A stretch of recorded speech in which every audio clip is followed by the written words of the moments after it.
नमस्कार दोस्तों, द्रोणाचार्य एकेडमी की करंट अफेयर्स टुडे क्लास में आप सभी का स्वागत है। आज 4 जून 2020 है और हम आपके लिए आज फिर से कुछ नए करंट अफेयर्स लेकर आए हैं। तो चलिए स्टार्ट करते हैं एक नए विचार के साथ। आज का विचार है, लक्ष्य हमेशा इस प्रकार का होना चाहिए कि उसे पूरा करने के लिए आपको नींद ना आए। Aim it should be such that one does not even sleep to complete it.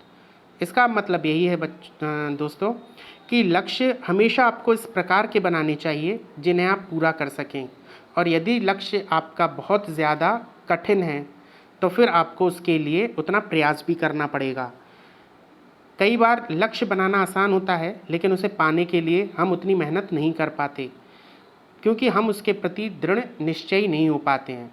तो याद रखिएगा कि लक्ष्य जब आप बनाते हैं तो आपको पूर्ण रूप से उसके प्रति सजग होना होगा, पूर्ण रूप से उस लक्ष्य के बारे में सोचना होगा, उसके लिए कर्म करना होगा।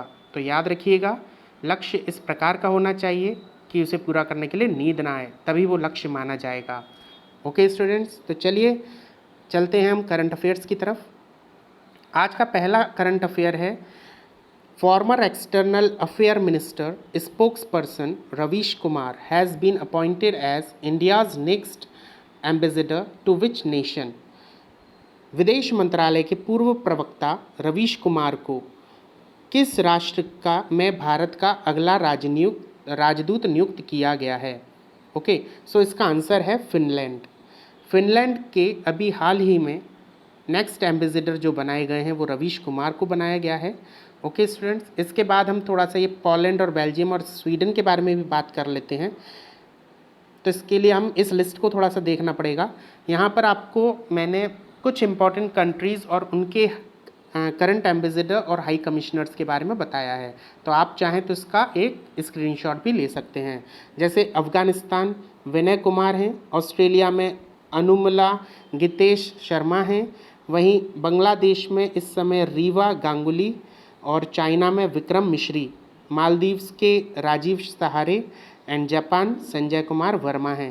बेल्जियम में है गायत्री इशार्क कुमार, GI कुमार, ओके, जिन्हें अभी हाल ही में यूके का हाई कमिश्नर भी नियुक्त कर दिया गया है, गायत्री आई कुमार को। ओके, इसे हमने पिछले करंट अफेयर्स में पढ़ा है। इसके बाद पोलैंड के हैं टी नामग्याल, वहीं स्वीडन एंड लातविया के हैं मोनिका कपिल मोहता। इसके बाद यूके जो अभी मैंने आपको बताया गायत्री आई कुमार को बनाया गया है और ये थर्ड वुमेन है यहाँ की। इससे पहले सबसे पहले जो यूके की हाई कमिश्नर बनी थी उनका नाम था विजया लक्ष्मी। ओके स्टूडेंट्स, ठीक है, ये तीसरी वुमेन है। इसी के साथ यूनाइटेड स्टेट में है तरनजीत सिंह संधू और नेपाल में है विनय मोहन क्वार्टा। ओके, तो इसका आप चाहें तो स्क्रीनशॉट ले लीजिए बिकॉज ये बहुत ही इम्पॉर्टेंट कंट्रीज़ और उनके हाई कमिश्नर की लिस्ट है। चलिए नेक्स्ट अफेयर है, which nation candidature was approved unanimously for non permanent membership of UNSC from the Asia Pacific category. Asia प्रशांत श्रेणी से UNSC it means united nation security council की गैर स्थायी सदस्यता के लिए सर्वसम्मति में किस राष्ट्र की उम्मीदवारी को मंजूरी दी गई है? ओके, मतलब अभी क्या है कि यूनाइटेड नेशन सिक्योरिटी काउंसिल की एक मेंबरशिप के लिए अगेन इलेक्शंस होंगे और एशिया प्रशांत श्रेणी से एक कंट्री को चुना गया है जिसे उम्मीदवारी दी गई है उस मेंबरशिप के लिए। ठीक है, तो यहाँ पर कौन सी कंट्री हमें ये बताना है, तो इसका आंसर है इंडिया। इंडिया को इसका नॉन परमानेंट मेंबर बनाने के लिए बात चल रही है। ठीक है, उसी की उम्मीदवारी दी गई है। तो मे भी हो सकता है इन 2020 आगे जो आने वाले आपके 2020 में इलेक्शंस है उसमें इंडिया UNSC का एक परमानेंट मेंबर बन जाए। चलिए हम थोड़ा सा बात करते हैं UNSC के बारे में। United nation security Council is one of the 6 principal organ of the United Nation. United Nation के 6 प्रमुख अंगों में से एक है संयुक्त राष्ट्र सुरक्षा परिषद, और इसका उत्तरदायित्व है अंतर्राष्ट्रीय शांति और सुरक्षा बनाए रखना, पूरे विश्व में शांति बनी रहे और सुरक्षा बनी रहे, इसका उत्तरदायित्व UNSC का है। क्लियर? इसकी जो इसके बारे में जो मेन बेसिक बातें हैं वो ये हैं कि फर्स्ट ऑफ ऑल सुरक्षा परिषद में 11 सदस्य थे, और लेकिन 1965 में इसकी संख्या बढ़ाकर 15 कर दी गई है। ठीक है, इसमें से 5 स्थायी सदस्य हैं जो हमेशा परमानेंट मेंबर होते हैं, जिसमें अमेरिका है, ब्रिटेन है, फ्रांस, रूस और चाइना है। सुरक्षा परिषद के स्थायी सदस्यों के पास एक पावर होती है जिसे कहते हैं वीटो पावर। ये वीटो पावर किसी भी ऑर्डर को कैंसिल कर सकती है, रोक सकती है। ठीक है, मान लीजिए इन पांचों ने कोई डिसीज़न लिया और इन पांचों में से 4 लोगों ने डिसीज़न पर सहमति दे दी, लेकिन मान लीजिए चाइना उस चीज़ के लिए एग्री नहीं है, तो ये यहाँ पर वीटो पावर का यूज़ कर देगा और फिर वो ऑर्डर कैंसिल हो जाएगा। ठीक है, तो ये वीटो का अधिकार केवल परमानेंट सदस्यों को है, परमानेंट मेंबर्स को। इसके बाद हम बात करते हैं, यहाँ पर गौरतलब है कि स्थायी सदस्य देशों के अलावा अन्य 10 देशों के 2 साल के लिए अस्थायी सदस्य के रूप में सुरक्षा परिषद में शामिल किए जाते हैं। मतलब जो दूसरे देश हैं उनमें से 2 साल के लिए 10 देशों को नॉन परमानेंट मेंबर के रूप में चुना जाता है। ठीक है, यहाँ पर स्थायी और अस्थायी सदस्य बारी बारी एक महीने के लिए परिषद के अध्यक्ष बनाए जाते हैं। अस्थायी सदस्य देशों को चुनने का उद्देश्य सुरक्षा परिषद में क्षेत्रीय संतुलन कायम करना है। मतलब ये ना हो कि केवल परमानेंट मेंबर्स का ही दबदबा बना रहे। इस संगठन को पूरी दुनिया से जोड़ने के लिए इसमें और दूसरे देशों को भी जोड़ना पड़ेगा, इसीलिए यहाँ पर क्षेत्रीय संतुलन को बनाए रखना था और इसीलिए यहाँ पर 10 अन्य देशों को भी जोड़ा जाता है। अस्थायी सदस्यता के लिए जो सदस्य देशों का चुनाव किया जाता है वो इस आधार पर किया जाता है कि 5 सदस्य आते हैं आपके एशिया और अफ्रीकी देशों से, 2 आते हैं दक्षिणी देशों से, 1 आता है यूरोप से और 2 आते हैं पश्चिमी यूरोप या अन्य क्षेत्रों से। क्लियर? तो हम आते हैं इस एशिया और अफ्रीकी ग्रुप में। ठीक है, तो यहाँ पे आपने समझ लिया होगा। इसके बाद अभी हम करंट की स्थिति देखते हैं। पहले एक चीज़ और है, भारत 2012 में यूएनएससी का अस्थायी सदस्य था और इससे पहले ये 7 बार बन चुका है। क्लियर? यदि इस बार भी ये बनता है तो 8वीं बार होगा जब Bharat United nation security council का अस्थायी सदस्य बनेगा। यहाँ पर ये 5 इसके परमानेंट मेंबर्स हैं। ठीक है, और इसके बाद यहाँ अभी करंट में जो 10 मेंबर्स हैं वो ये हैं, बेल्जियम है, डोमिनियन रिपब्लिक है, Estonia, Germany, Indonesia, Niger, Saint Vincent और साउथ अफ्रीका, ट्यूनीशिया और वियतनाम। याद रखिएगा इसमें से ये वाला, ये जो है सेंट विंसेंट जो देश है ये इन सभी देशों में सबसे छोटा देश है। तो ये भी क्वेश्चन बन जाता है कि वर्तमान नॉन परमानेंट मेंबर्स में से सबसे छोटा देश कौन सा है। तो क्वेश्चन आंसर होगा Saint Vincent and the Grenadines. Okay, तो यहाँ पर आप देख सकते हैं, यहाँ पर कुछ देशों का अभी कार्यकाल समाप्त होने वाला है। जैसे एशिया में हम बात करते हैं क्योंकि हम एशिया में आते हैं, तो जैसे इंडोनेशिया का अभी समाप्त हो जाएगा और इसके बाद आपका अभी हम देखते हैं तो वियतनाम का 2021 में समाप्त होगा, है ना। तो इसलिए यहाँ पर इंडोनेशिया की जगह खाली होने वाली है और यहाँ पर इसी की जगह पर हमें चुना जाएगा यदि हम अपना इलेक्शन लड़ेंगे तो। ठीक है, तो यहाँ तक आपको समझ में आ गया होगा। नेक्स्ट क्वेश्चन पर चलते हैं। Which port has been renamed as Shyama Prasad Mukherjee port trust upon approval of the cabinet. Cabinet की मंजूरी मिलने पर किस पोर्ट का नाम बदलकर श्यामा प्रसाद मुखर्जी पोर्ट कर दिया गया है? Shyama Prasad Mukherjee port trust. Okay, Shyama Prasad Mukherjee port trust कर दिया गया है। तो आंसर है इसका कोलकाता पोर्ट ट्रस्ट को अभी इसका नाम बदलकर श्यामा प्रसाद मुखर्जी पोर्ट ट्रस्ट कर दिया गया है। तो चलिए थोड़ा सा हम इसके बारे में बात कर लेते हैं।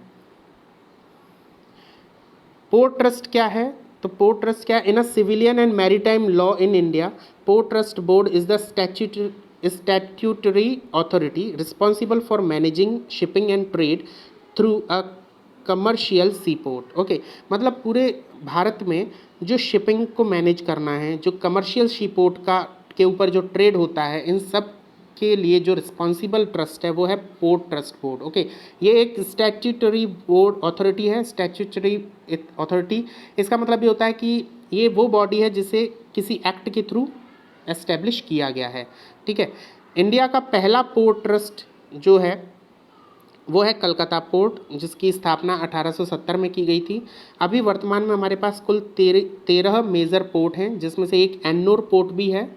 एन्नोर पोर्ट को मिलाकर 13 पोर्ट है। एन्नोर पोर्ट का एडमिनिस्ट्रेशन जो है वो पोर्ट ट्रस्ट बोर्ड करता है, ठीक है। बाकी सभी अपना खुद मतलब जो यहाँ पर एडमिनिस्ट्रेशन है वो खुद का ट्रस्ट है वो करते हैं, लेकिन एन्नोर पोर्ट पर अकेला एक ऐसा पोर्ट है जहाँ पर direct administration port trust board का होता है, ठीक। इसके बाद जो 13 पोर्ट हैं वो कौन कौन से हैं? Mumbai, Kolkata, Chennai, Kandla, Jawaharlal Nehru port, Marmagao, new Mangalore, Cochin, Chidambaram port, Port Blair and Visakhapatnam and Paradip. ये कुछ मेन पोर्ट्स हैं, ओके, तो ये इंपॉर्टेंट है। इसके बाद हम बात करते हैं श्यामा प्रसाद मुखर्जी को का ये नाम अक्टूबर 2019 में एक चेन्नई नासरी टनल को भी दिया गया था जो जम्मू कश्मीर में है। ये जम्मू कश्मीर की सबसे लॉन्गेस्ट टनल है जो NH44 यानी नेशनल हाईवे 44 पर लोकेटेड है, ठीक है। मिस्टर मुखर्जी भारतीय जनता संघ में 1951 में जुड़े थे और यही भारतीय जनता संघ बाद में भारतीय जनता पार्टी बन गई, clear. Shyama Prasad Mukherjee rurban mission को भी चलाया गया 21 फरवरी 2016 को। इनकी चौथी वर्षगांठ मनाने के लिए इस दिन पर उन्होंने 21 फरवरी को श्यामा प्रसाद मुखर्जी के नाम से एक मिशन को जारी किया जिसका मुख्य उद्देश्य था स्थानीय आर्थिक विकास को प्रोत्साहित करना। क्लियर स्टूडेंट्स, यहाँ तक आई थिंक आपको समझ में आ गया होगा। इसके बाद हम बात करते हैं on which day world bicycle day is observed. विश्व साइकिल दिवस किस दिन मनाया जाता है? तो आंसर है इसका 3 जून, क्लियर। 3 जून को मनाया जाता है और इसके बारे में हम थोड़ी सी बात कर लेते हैं। साइकिल की विशेषता बहुमुखी प्रतिभा को पहचानने के लिए 3 जून को अंतर्राष्ट्रीय विश्व साइकिल दिवस मनाया जाता है। शहरवासी अपने आसपास की दूरी तय करने के लिए साइकिल का इस्तेमाल करें, इससे सैकड़ों लीटर पेट्रोल की खपत कम होगी, वहीं शहर में प्रदूषण का स्तर भी कम होगा। इसी उद्देश्य से इस दिन को मनाया जाता है। साथ ही लोग साइकिल चलाएं।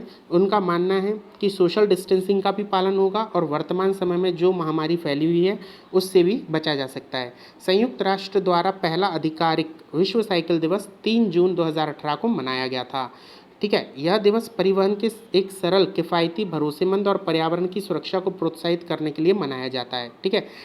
साथ ही हम ये भी देख सकते हैं कि बाइसिकल के जो मतलब पहली जो बाइसिकल बनाई गई थी वो बनाई थी पियरे मैकॉक्स ने, जो फ्रांस के रहने वाले थे, और जो पहली बाइसिकल थी वो कुछ इस तरह की बनाई गई थी, ठीक है।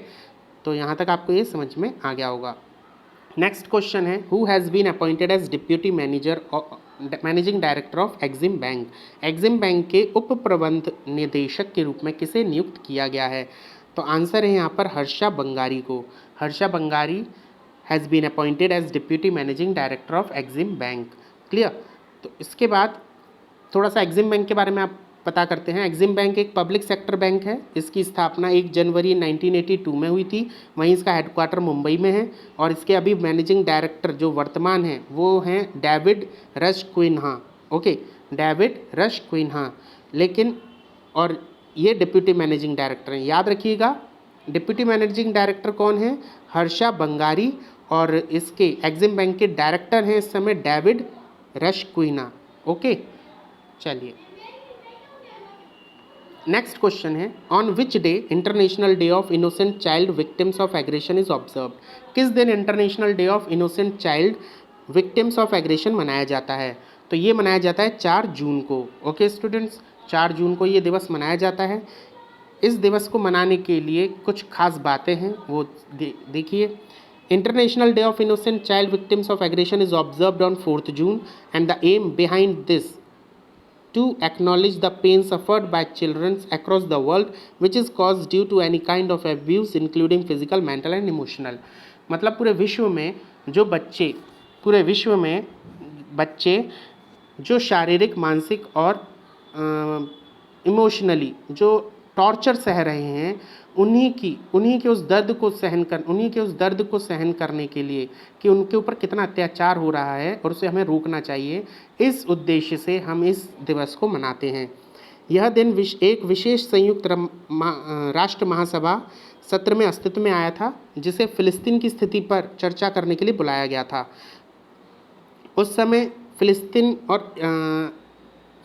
और इजराइल में क्या था, बहुत ज़्यादा वॉर हुआ था और 19 अगस्त 1982 को इस सत्र के दौरान संगठन ने दावा किया कि इजराइल के कृत्यों के शिकार बड़ी संख्या में निर्दोष बच्चे हुए हैं जो फ़िलिस्तीन और लेबनान दोनों के हैं, ठीक है। फ़िलिस्तीन और लेबनान के बच्चे सबसे ज़्यादा इस हिंसा का शिकार हुए हैं और समाज में बच्चों के प्रति इसी हिंसा और अन्याय को देखते हुए संयुक्त राष्ट्र ने हर वर्ष 4 जून को विशेष तौर पर अंतर्राष्ट्रीय स्तर पर मासूम बच्चों को हिंसा से बचाने के लिए international day of innocent child victims of aggression घोषित कर दिया है। तो याद रखिएगा, ये जो डे है, ये इसका जो मुख्य कारण था वो था लेबनान वॉर। जो लेबनान में वॉर हुई थी 1982 में, उसी के बाद ये दिवस मनाया जाने लगा है। क्लियर। नेक्स्ट क्वेश्चन है, which finance commission has focused on air quality for the first time in its report. किस वित्त आयोग ने अपनी रिपोर्ट में पहली बार वायु गुणवत्ता पर ध्यान केंद्रित किया है। आपको पता है कि वित्त आयोग का काम होता है कर का विभाजन, ओके। मतलब केंद्र और राज्य के बीच में कर का जो विभाजन होता है उसके लिए जो सुझाव देती है वो देती है वित्त आयोग रिपोर्ट, ठीक है।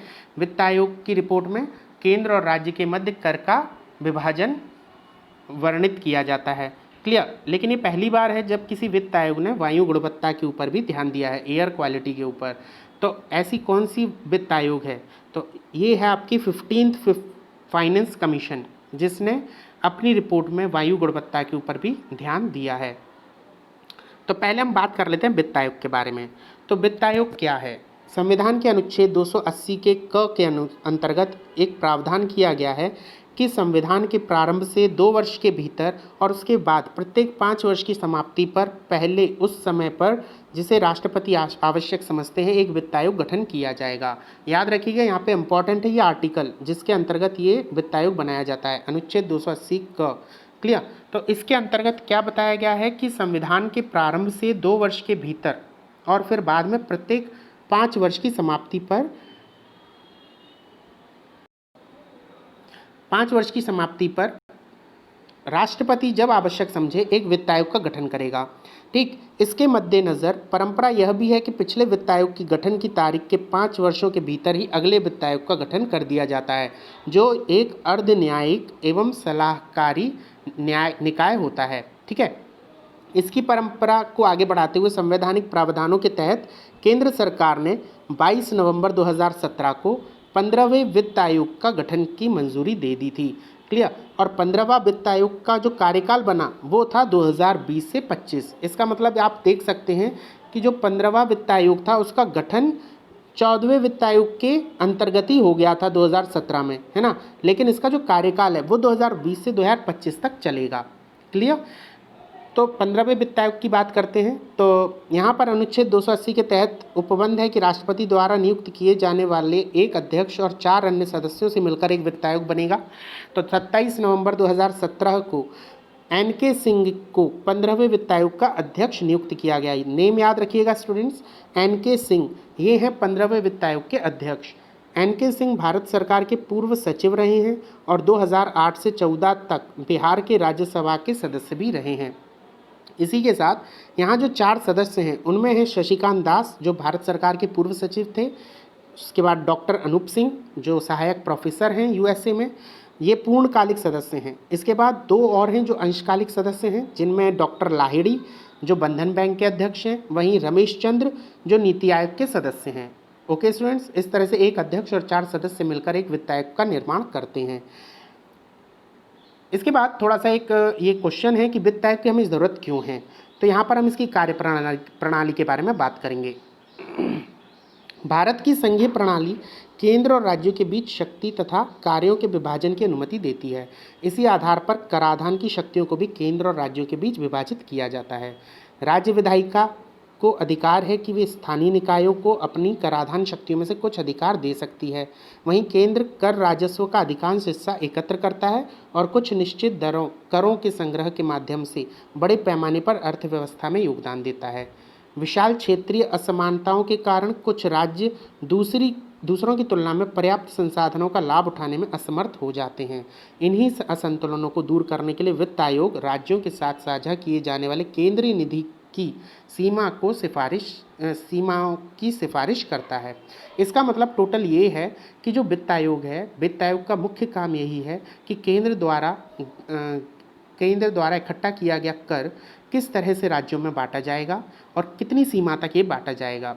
तो ये उस राज्य की जो लोकेशन है, उस राज्य की परिस्थिति है, उस राज्य की उस समय की कंडीशंस को लेकर ये सिफारिश की जाती है। क्लियर। इसके बाद अभी हम करंट की बात कर लेते हैं। तो 15th कमीशन ने 2020 और 21 की इस रिपोर्ट में 4,400 करोड़ रुपए का सिफारिश की है। किसके लिए? To improve the ambient air quality in 50 million plus cities. Okay, मतलब 50 मिलियन प्लस सिटीज़ को 50 मिलियन प्लस सिटीज़ के लिए उन्होंने ये 4,400 करोड़ रुपए का एक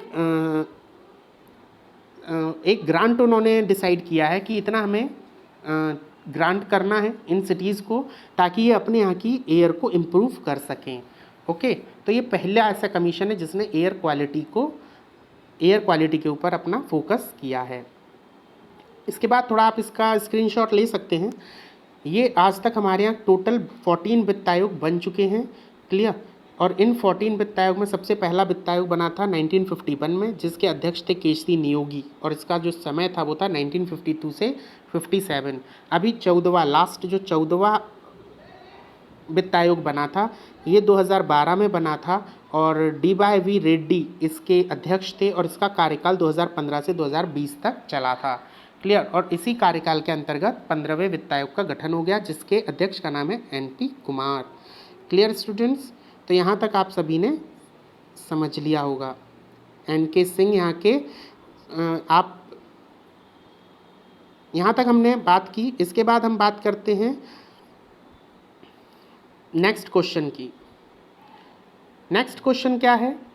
Who has been appointed as the chairman of Advisory Committee on Insolvency and Bankruptcy Board of India IBBI service provider recently? हाल ही में भारतीय दिवाला एवं दिवालियापन बोर्ड IBBI के सेवा प्रदाताओं पर सलाहकार समिति के अध्यक्ष के रूप में किसे नियुक्त किया गया है? तो आंसर है आपका TV मोहनदास पाई। इनको अभी इस भारतीय दिवाला एवं दिवालियापन बोर्ड के सेवा प्रदाताओं पर सलाहकार समिति एक बनाई गई है, उस सलाहकार समिति का अध्यक्ष नियुक्त किया गया है। क्लियर। थोड़ा हम IBBI के बारे में बात कर लेते हैं।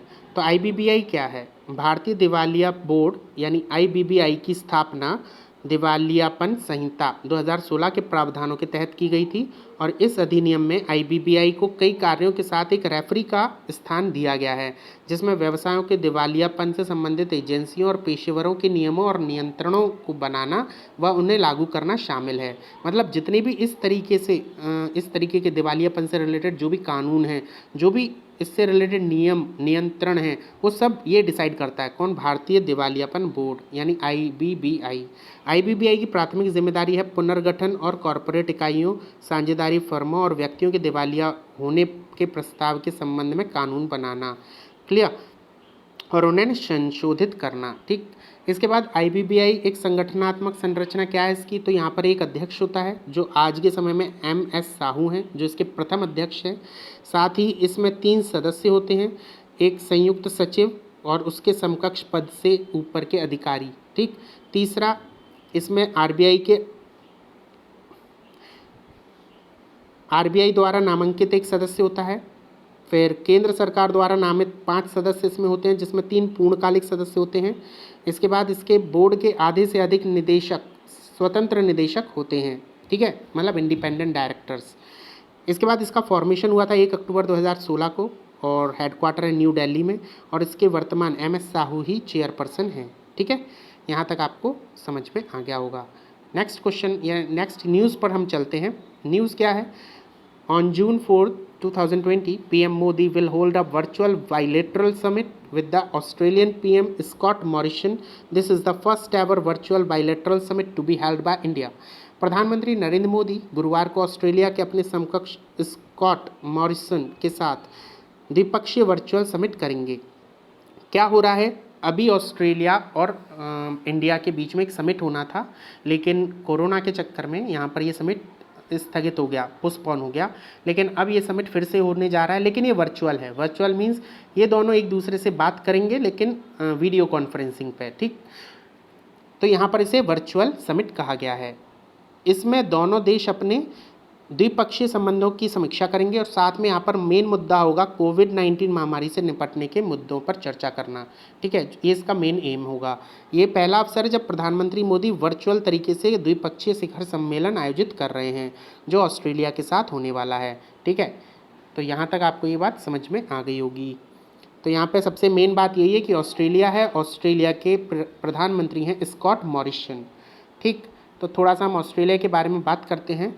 ऑस्ट्रेलिया वर्ल्ड मैप में यहाँ पर इस जगह पर लोकेटेड है, और इसको हम यदि देखते हैं तो इस तरह ये इसका मैप है ऑस्ट्रेलिया का। ठीक, इसकी कैपिटल है कैनबरा और लार्जेस्ट सिटी है सिडनी। यहाँ मोनार्की सिस्टम है और मोनार्की जो है वो है एलिजाबेथ द्वितीय। साथ ही गवर्नर जनरल हैं यहाँ पे डेविड हर्ले और प्राइम मिनिस्टर हैं स्कॉट मॉरिसन। यहाँ अपर हाउस को कहा जाता है सीनेट और लोअर हाउस को कहा जाता है हाउस ऑफ रिप्रेजेंटेटिव। ठीक, इसके बाद यहाँ पे कुछ फैक्ट्स हैं, जैसे Tropic of Capricorn passes through the middle of this continent. जो ट्रॉपिक ऑफ कैप्रिकॉर्न है वो इसे बीच में से काटती है। ठीक है। Second, there is a coral reef along the eastern coast Australia. यहाँ पर इसके ईस्टर्न कोस्ट पे एक कोरल रीफ की पूरी ब्रांच है, पूरी एक रेंज है जिसे कहा गया है ग्रेट बैरियर रीफ। ओके, इसकी जो लंबाई है वो है 1900 किलोमीटर। साथ ही यहाँ पर सबसे जो हाईएस्ट पीक है वो है माउंट कोशिशको, और इसके साथ न्यूजीलैंड की हाईएस्ट पीक मानी जाती है माउंट कुक। ठीक, ऑस्ट्रेलिया की सबसे लंबी नदी का नाम है रिवर मुरे। वहीं यहाँ पे कुछ दो इम्पॉर्टेंट डेजर्ट हैं, ग्रेट विक्टोरिया डेजर्ट और ग्रेट सैंडी डेजर्ट। ओके, इसी के साथ यहाँ पर इसके ईस्टर्न पार्ट में एक हिल रेंज है, एक माउंटेन रेंज है जिसे कहा जाता है great dividing range. Okay students, India और ऑस्ट्रेलिया के बीच में हर साल एक बाइलेटरल नेवल एक्सरसाइज होती है इसकी नेवी आर्मी के बीच में, मतलब ऑस्ट्रेलिया और इंडिया की नेवी आर्मीज़ के बीच में एक नेवल एक्सरसाइज होता है हर साल, जिसे कहा जाता है ऑस इंडेक्स। ओके, ऑस इंडेक्स जो पहला हुआ था 2015 में। ओके स्टूडेंट्स, यहाँ तक आपको क्लियर होगा। नेक्स्ट न्यूज़ है अल्ट्रा स्वच्छ भूत developed by DRDO to disinfect PPEs। मतलब रक्षा अनुसंधान विकास संगठन है DRDO, इसने अभी एक मशीन का विकास किया है जिसका नाम रखा है इसने अल्ट्रा स्वच्छ नाम से इस मशीन का नाम है, और इसका काम है कीटाणु शोधन इकाई। मतलब ये क्या है, कीटाणु शोधन इकाई है। कीटाणु शोधन इकाई का मतलब है ये जितने भी आइटम्स होते हैं हमारे, इलेक्ट्रॉनिक आइटम्स हैं, व्यक्तिगत सुरक्षा उपकरण हैं, कपड़े हैं, इन सबको बहुत ही जल्दी कीटाणु रहित कर देती है। क्लियर, तो बार बार हमें किसी को सैनिटाइज करने की ज़रूरत नहीं पड़ती। ठीक है, इसके लिए DRDO ने इस मशीन का निर्माण किया है। क्लियर स्टूडेंट्स, DRDO ने इस यूनिट को बनाया है। इसका जो मेन प्रिंसिपल है वो है ओजोनेड स्पेस टेक्नोलॉजी। ओजोनेड स्पेस टेक्नोलॉजी के को बेस बनाकर इसने इस मशीन का निर्माण किया है, और इसमें जो मेन पार्ट है वो है ओजोन का। ओजोन इसमें सबसे ज़्यादा महत्वपूर्ण भूमिका निभाती है। सभी जो आपके वायरस हैं, जो आप वायरस को डिस्ट्रॉय करने का, ठीक है, उसको डीएक्टिवेट करने का। क्लियर स्टूडेंट्स, फिर इसके बाद हम बात करते हैं DRDO की। तो DRDO का स्थापना हुई थी 1958 में। वहीं DRDO का मुख्यालय है न्यू दिल्ली में, और इसका जो मोटो है वो है बलस्य मूलम विज्ञानम, means strength origin is in science. यहाँ जो मिनिस्टर रिस्पॉन्सिबल हैं वो हैं minister of defence Rajnath Singh, और जो अभी इसके चेयरमैन हैं वो हैं G Satish Reddy. Okay students, G Satish Reddy.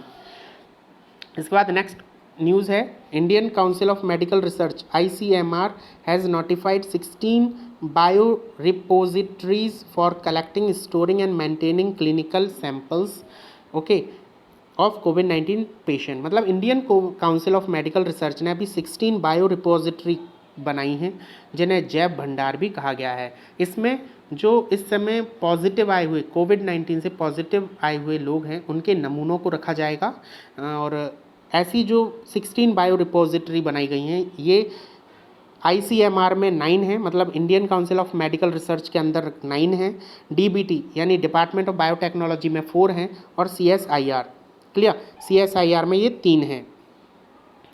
Clear students, इसके बाद थोड़ा सा हम इसके बारे में बात करते हैं। तो कैबिनेट सचिव के निर्देशानुसार Indian council of medical research ने कोविड-19 रोगियों के नैदानिक नमूने जैसे मुंह की लार, नाक द्रव्य, गला, लिवर, थूक, रक्त, मूत्र तथा मल एकत्र करके उसका भंडारण करना और उसका रखरखाव करने के लिए उन्होंने 16 जैब रिपोजिटरी को अधिसूचित किया है। ठीक है, और इसका कारण क्यों है, मतलब क्यों हमें इसकी ज़रूरत पड़ी, तो इसका जो मुख्य उद्देश्य है वो यही है कि इससे बाद में हम वैक्सीन और उपचार का विकास कर सकते हैं। इसकी मदद से नमूनों के रखरखाव के बारे में मार्गदर्शन और इन परिस्थितियों का विवरण इसके अंतर्गत BSL 3 से संबंधित निर्देशों का पालन किया जाना है। मतलब जो लेबोरेटरी का BSL 3 होता है उसी के अनुसार इन रिपोजिटरी का वर्किंग किया जाएगा। इनका मार्गदर्शन और रखरखाव इनका उसी BSL 3 के माध्यम से होगा। ठीक है, नेक्स्ट न्यूज़ पर आते हैं। India ranked 23rd in the 220 startup ecosystem ranking report. India अभी हाल ही में एक सूची जारी हुई है स्टार्टअप इकोसिस्टम रैंकिंग रिपोर्ट। इसके अंदर इंडिया का 23rd स्थान है। ठीक है, लेकिन 2019 में 17th स्पॉट पर था। ठीक, इस समय मतलब 2020 में इस रैंकिंग में टॉप पर है यूनाइटेड स्टेट, वहीं सेकंड नंबर पर यूनाइटेड किंगडम है और थर्ड नंबर पर है इजराइल। ओके, ये जो रैंकिंग है ये क्वालिटी और क्वांटिटी और बिजनेस एनवायरनमेंट पर बेस होती है। ठीक, इस रिपोर्ट का मुख्य उद्देश्य होता है विश्व स्तर पर स्टार्टअप हब को रैंकिंग प्रदान करना, ज़्यादा से ज़्यादा स्टार्टअप को प्रोत्साहित करना। ठीक है, इंडिया की 4 इंडियन सिटीज़ को इस लिस्ट में जोड़ा गया है, जिसमें से पहली है इंडिया सिलिकॉन वैली बेंगलुरु। ठीक, सेकंड नंबर पर है दिल्ली, थर्ड पर मुंबई एंड फोर्थ पर है आपका हैदराबाद। ठीक है, तो इन 4 सिटीज़ को इस लिस्ट में जोड़ा गया है। Clear students? चलिए नेक्स्ट न्यूज़ है। Union government has launched a new initiative Swades to conduct a skill mapping exercise of the returning citizens under the Vande Mataram mission. आप सभी को पता है वंदे मातरम मिशन क्या है। इसमें हम फॉरेन से जो लोगों को लाया जा रहा है उसी के अंतर्गत ये वंदे मातरम मिशन चलाया गया था। और वंदे मातरम मिशन के अंदर ही एक और इनिशिएटिव यानी एक और पहल की गई है जिसका नाम है स्वदेश। स्वदेश क्या है? अब ये जो लोगों को हम विदेश से ला रहे हैं तो ये क्या है, अब बेरोजगार हो जाएंगे इंडिया में। ठीक है, अब इनके पास नौकरी तो है नहीं, तो अब इनकी नौकरियों के लिए गवर्नमेंट ने एक ये पहल की है स्वदेश। अब इसमें क्या होगा कि ये जितने भी बेरोज़गार लोग होंगे ये सब अपना एक स्किल कार्ड भरेंगे और स्किल कार्ड भरने के बाद क्या होगा, इनकी सारी डिटेल यूनियन गवर्नमेंट के पास चली जाएगी। अब यूनियन गवर्नमेंट क्या करेगी, जितने भी इंडस्ट्रीज़ हैं इंडिया में उन सभी को ये एक नोटिफिकेशन जारी करेगी कि हमारे पास बहुत ही स्किल्ड लेबर एम्प्लॉयज़ हैं और यदि आपको किसी भी एम्प्लॉय की ज़रूरत है तो आप हमारी इन लिस्ट में से एम्प्लॉयज़ को चुन सकते हैं। तो आपका एक तरीके से आपके और जो कंपनीज़ हैं उनके बीच में एक पुल का काम करेगी यूनियन गवर्नमेंट इस स्वदेश पहल के माध्यम से। ठीक है, तो सबसे पहले आपको इसका एब्रिविएशन देखना होगा। स्वदेश का फुल फॉर्म है skilled worker arrival database for employment support. Okay students, तो ये बहुत इंपॉर्टेंट है, आपके पेपर्स में आ सकता है, तो ध्यान से इसे याद कर लीजिए। Skilled worker arrival database for employment support. Okay students, थोड़ा हम इसके बारे में बात करते हैं। ये जो पहल है ये जॉइंट इनिशिएटिव है, मतलब एक 2-3 मिनिस्ट्रीज़ के साथ मिलने के बाद ये बनाई गई। तो इन मिनिस्ट्रीज़ में पहली है ministry of skill development and entrepreneurship, दूसरी है सिविल एविएशन मिनिस्ट्री और तीसरी है एक्सटर्नल अफेयर मिनिस्ट्री। इन तीनों ने मिलकर इस पहल को शुरू किया है। ठीक है, इन तीनों मिनिस्ट्रीज़ के बारे में पता करते हैं। तो ministry of skill development and entrepreneurship के इस समय जो हेड हैं वो हैं महेंद्र नाथ पांडे। ठीक है, जो लोकसभा मेंबर हैं चंदौली से। फिर सिविल एविएशन मिनिस्ट्री जिसके मिनिस्टर हैं हरदीप सिंह पुरी, जो राज्यसभा मेंबर हैं लखनऊ से। वहीं एक्सटर्नल अफेयर मिनिस्ट्री जिसके हेड या मिनिस्टर हैं सुब्रमण्यम जयशंकर, एस जयशंकर, जो राज्यसभा मेंबर हैं गुजरात से। ओके स्टूडेंट्स, तो यहाँ तक आपने इस मिनिस्ट्रीज़ के बारे में समझ लिया होगा। इसके बाद नेक्स्ट न्यूज़ है India writer Kritika Pandey has won the regional award for Asia in Commonwealth short story prize. Commonwealth short story prize नाम की इस कंपटीशन में जो इंडियन राइटर हैं कृतिका पांडे, इन्होंने एशिया की तरफ से अवार्ड जीता है। तो भारतीय लेखिका कृतिका पांडे ने कॉमनवेल्थ शॉर्ट स्टोरी प्राइज में एशिया के लिए क्षेत्रीय पुरस्कार जीता है। क्लियर। तो पहले इसके बारे में थोड़ा सा पता कर लेते हैं। कॉमनवेल्थ शॉर्ट स्टोरी प्राइज किसके लिए दिया जाता है? Best piece of unpublished short fiction. अभी तक जो कभी छपा ना गया हो ऐसे शॉर्ट फिक्शन के लिए ये अवार्ड दिया जाता है जो कम से कम 2000 से 5000 वर्ड्स में लिखा गया हो। दूसरा, इसे प्रेजेंट करता है कॉमनवेल्थ राइटर्स ठीक एसोसिएशन। इसके बाद ये जो फर्स्ट अवार्ड है ये दिया गया था 2012 में ठीक। Winners of this year was recently announced and Indian writer Kritika Pandey has won the coveted honour of the regional award for Asia in 2020 for the great Indian tea and snacks. उनको इस पुस्तक के लिए, इस फिक्शन के लिए अवार्ड दिया गया है the great Indian T snacks के लिए। ओके, तो ये थोड़ा सा याद कर लीजिएगा। चलिए नेक्स्ट न्यूज़ पर आते हैं। Union Cabinet has given its approval for signing the Memorandum of Understanding between India and Bhutan on cooperation in the area of environment। News केवल ये है कि भारत और भूटान के बीच में एक समझौता ज्ञापन हुआ है। अब न्यूज़ यहाँ पर केवल ये एक इम्पॉर्टेंट चीज़ हमें याद रखनी है कि भारत और भूटान के बीच में जो समझौता ज्ञापन हुआ है उसका मेन एरिया क्या है, मतलब किस क्षेत्र में हुआ है। तो याद रखिएगा ये हुआ है पर्यावरण के क्षेत्र में। ठीक है, तो आपको बस इतना ही याद रखना है कि भारत और भूटान के बीच में अभी एक समझौता हुआ है जो पर्यावरण के क्षेत्र में हुआ है। दोनों पर्यावरण के लिए नए नए कुछ काम करेंगे। ठीक है, तो भारत और भूटान के बीच में जो समझौता हुआ है वो किस क्षेत्र में हुआ है? पर्यावरण के क्षेत्र में। भूटान के लिए याद रखना है कैपिटल है थिम्पू, करेंसी है नगलट्रम और पीएम है इसके लोटॉय तेसरिंग। ठीक है, तो ये आपको कुछ इंपॉर्टेंट बातें हैं जो याद रखनी है। तो यहाँ पर हमारा करंट अफेयर ख़त्म होता है। तो if you like my video so please like this video and subscribe my channel and press the bell icon button. Okay, thank you everyone and best of luck for your exams.